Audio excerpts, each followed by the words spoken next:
open up. You OPN, bitch, you won't BBM. So, how do you see the future of mental health, let's say 5 years?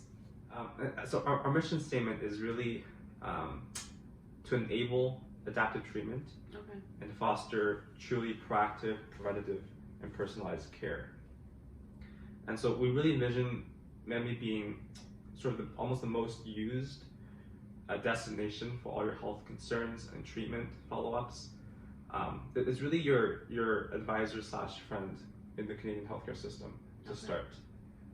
Within 5 years, we see ourselves most likely staying in Canada for now, even though the application is quite universal. So potentially you can go, especially US, Europe, because Europe has a more similar healthcare system. Okay.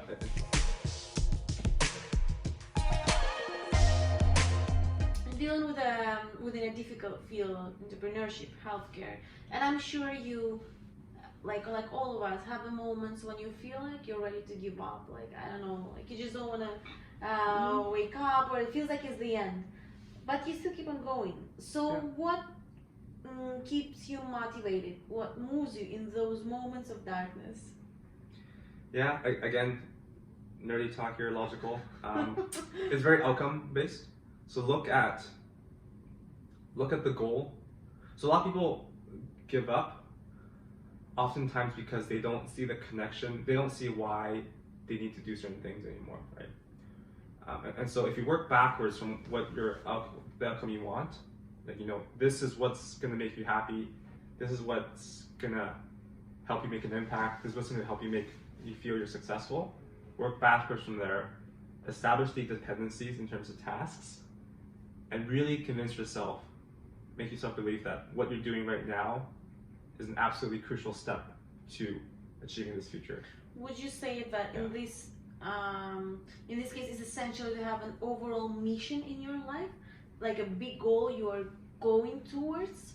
Yeah, it doesn't have to be super concrete, but you need to know the right direction overall. You don't have to know exactly what that metric or result is, but you should know what the direction is.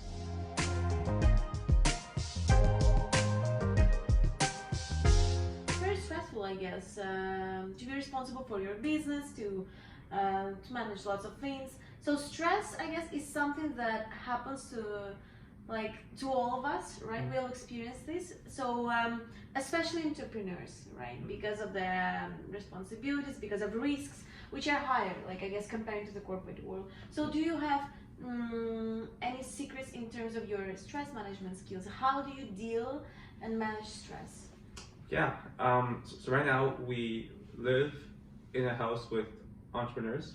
Okay, wow, that's cool. Which helps a lot, right? You have people who understand what you're going through. Yeah, exactly. Because most of the friends, for example, back home, they sort of know what I'm doing, but they don't know what I'm actually going through, right? On the lower level. How do you see the future of AI in the healthcare industry? And well, probably we can understand what are the advantages, but what are the possible disadvantages of that? So you're seeing a lot of advances within diagnosis right now with AI. So AI being able to essentially recognize conditions better than humans. And so, yeah, for example, like dermatology, being able to recognize skin cancer, things like that, better than humans. If you're able to achieve that point, it's going to be better than you will no longer need sort of humans in that field. But there's still like a certain chance of doing a mistake, right? The algo might not work, or the situation might be not a rule but the exception. Correct. So I guess I can backtrack first. So obviously AI you have to test it on a lot of samples, and being able to say that it's better than human takes a lot of research and trial, obviously. And AI is going to make different mistakes than humans, right? But once you're able to do all these research, you should be able to say that it will make overall fewer mistakes than humans. Okay. And so at that point, okay, what's the problem then? You have to decide, is it okay to make mistakes that humans wouldn't have made because overall it's fewer mistakes at the end, right? Okay, absolutely. But then, like when you mentioned that humans won't be needed, like they won't be maybe, needed. right? They won't be needed on at that the side. diagnostic stage. But humans will always be needed in medicine. But then my question is, what about doctors? Like if they know that there is such a huge helper as an algorithm, right? Yeah. Whatever industry is that, whatever like stage of treatment is that.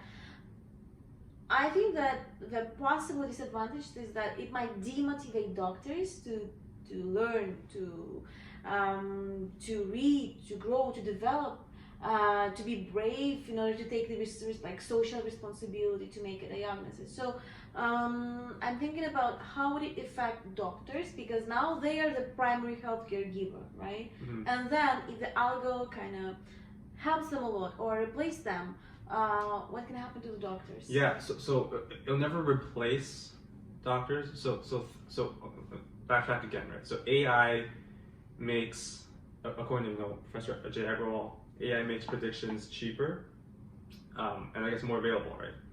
And so it's going to do a lot of things that doctors couldn't do before, which means it's going to shift their job.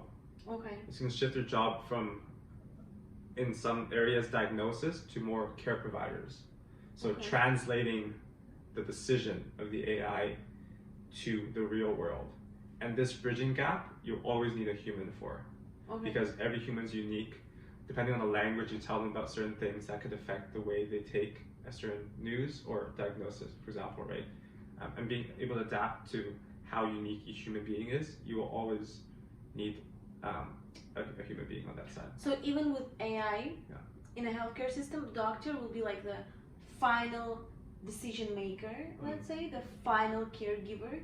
Yeah, so I would call AI will build decision support systems. Okay, so it would help the doctor to make more like proven decision, let's say, data proven. Mm. Okay. Yeah, see, yeah, health overall is interesting. Like humans are more willing to believe in a wrong statement by a human than a correct Yes. statement by machine, right? Yes. Which is why you always need a human on the other side. But the machine should be able to help the human make better decisions. Data is not consolidated right now.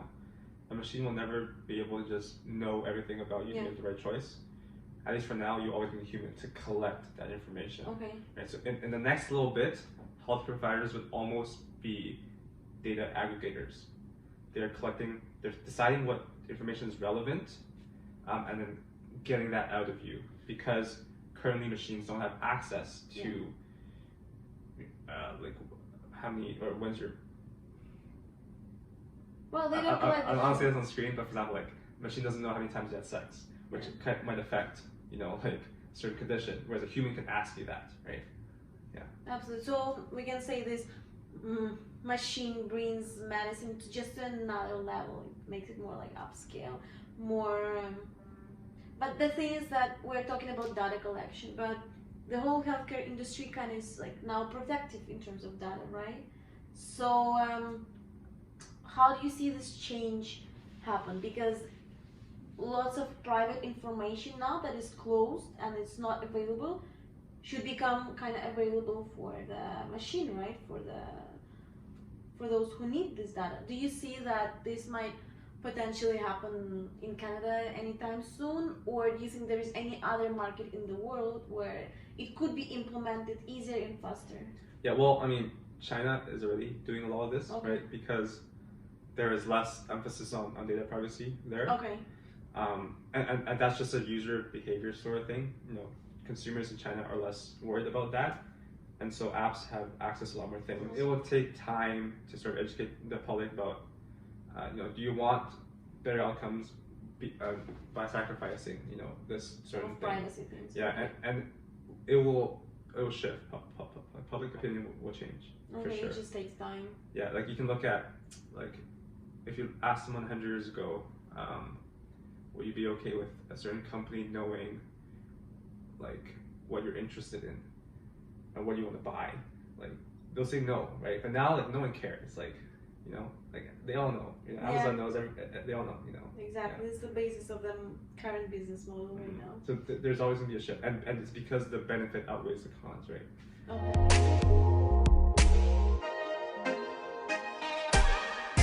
Do you think that everybody financially can become entrepreneur? Well, everybody who wants, or you need to have a certain set of natural skills, let's say, in order to be like a founder or self-starter. Yeah, I think you can train yourself to have those skills. For example, the confidence to be able to say that you can get things done. I think that's a trained skill. Okay. For some people, maybe it's very hard to train, so the likelihood of achieving that might be harder. But I think if the will is there, you really should be able to do it. So everybody can actually. Like I haven't seen anything that has been key determination of success. Being an entrepreneur. What would be the advice that you would give to yourself at the stage when you just started the business, when you just started Madme Health? Advice from me back then, probably like just focus on people more. Focus on the people more. Well, that's amazing advice, especially from engineer. Like focus on people you work with. Focus on establishing connections. You can always, as an engineer, you always want to build. You always want to make the next cool thing, right? But you want to make sure you're doing that for the right reasons, with the right motivations, with the right people helping you along the way. Thank you so much for answering all my questions. It was like a pleasure for me to learn about this, to talk to you, to know your opinion. And I wish you just like to follow your mission. And I'm sure that you will be the one who can transform the healthcare industry of Canada. Well, hope so too, right? So good luck in that, and I'm sure we'll see you soon, like everyone, all tabloids. Yeah, Changing pleasure the talking to you healthcare, as well, and really happy to hopefully answer some of the questions you had for yourself as well about entrepreneurship, and most importantly, anyone who's curious about entrepreneurship overall.